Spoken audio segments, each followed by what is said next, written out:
Good morning. My name is Chip Taylor, and I'm coming to you from Zalisi, Ukraine. We're about 7 hours southwest of Kiev. We're about 3 hours, 4 hours southeast of Lviv, and we're 35 kilometers north of Kamenets-Podilsky.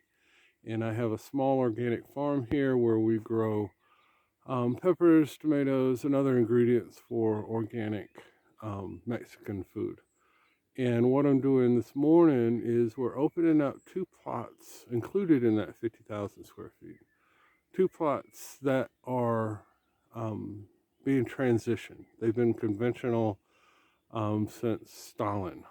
And so what we're doing is changing them over to organic, which is going to be a challenge for a lot of different reasons.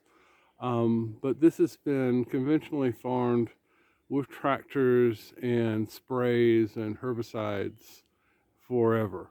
And what we're doing this year is the first year that we're going to convert these things over from the previous managers to an organic system as best we can.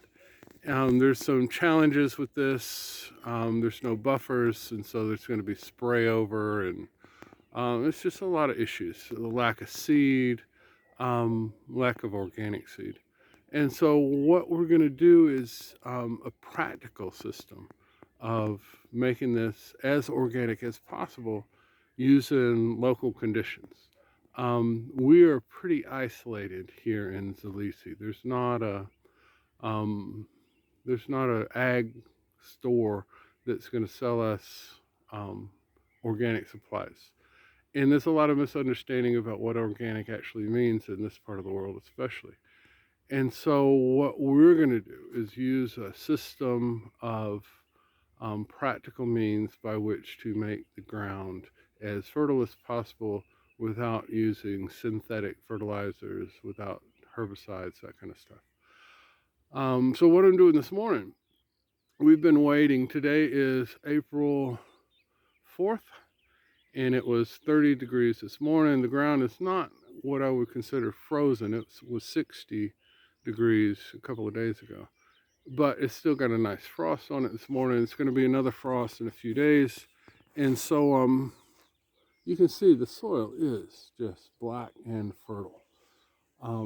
This Ukraine has been the breadbasket of Europe for centuries. And people have farmed this piece of land for a few thousand years. And so what we're doing is this morning I've got some barley, which is not organic. Organic barley is rare, and if it is available, it is expensive. But what I'm doing is I'm putting down a cover crop. Now, it's cover crop would have been nice in the fall, but this plot was not available to us then.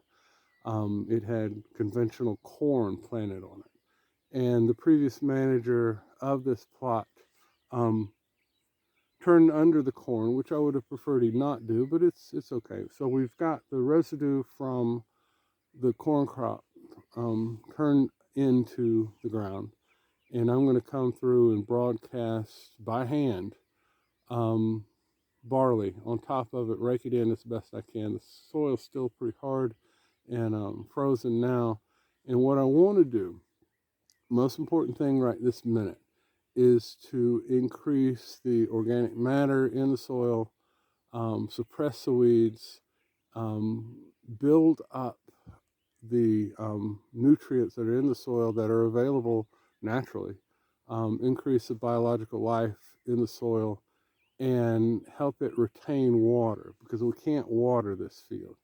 And so, what we're going to have to do is rely on the rain from God. But in order to do that, I need to have more um, organic material in the soil. So we're going to plant this barley, broadcast it out, rake it in. We're going to do that several times. We're also going to put some weed up here. And then we're going to let that sit until we actually need to plant something in a few weeks or a few months. I doubt that we will plant this entire field in vegetables, but we will cover the whole field in barley. When the root system is established, we'll leave the barley. We'll come through with a weed whacker, cut it off, rake it for hay, or leave it on the field as residue. If I had my druthers, I would cover this whole field in straw and hold in the moisture that way. But we don't have that possibility here. And so what I'm going to do is just put this barley down, put a little wheat down, let it grow, see what happens with that. And then we'll go through plot by plot, section by section. Put in some potatoes, maybe some corn, different root crops, zucchini, pumpkins, that kind of stuff. It's a fairly large field, as you can see. We do have some equipment. We've got a small tractor. Imagine a John Deere lawn tractor. That's about what it is, which is plenty for what we're doing. We'll bring it up here. This is the first year that we've had the tractor. It needs a little bit of work before we bring it up here. What I've got now is just a backpack full of barley and a rake, and that's how we're going to start this. I will keep you updated on soil fertility and how the soil changes, and I expect reaction from the neighbors.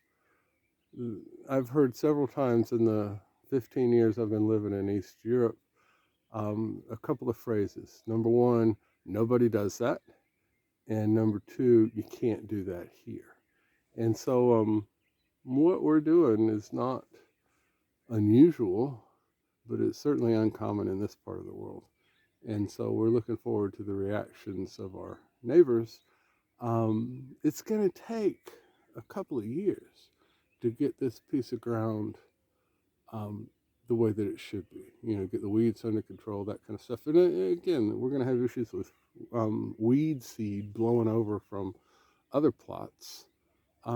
This ground has been, I wouldn't say it's been abused, but it's been used and conventionally. And so I'm sure there's a layer, maybe 15 inches down, where it's solid, where it's been compacted. So that's going to take a while to break that up. What we're going to worry about right now is the first 8 to 10 inches of soil, and try to get that loosened up and try to get that back in good shape, good soil health. And we'll keep you informed. You can subscribe if this is something that you're interested in. And if you're living in Ukraine and you want to learn how to do this kind of stuff, feel free to contact me. We can help you become, what's the word for it? Ecologically minded green entrepreneurs. There's a way to take a small piece of land and earn a living off of it. And we'd be more than happy to help you out. If there's something you could use from that, let me know. Tell your friends, share this with your friends. Have a good day.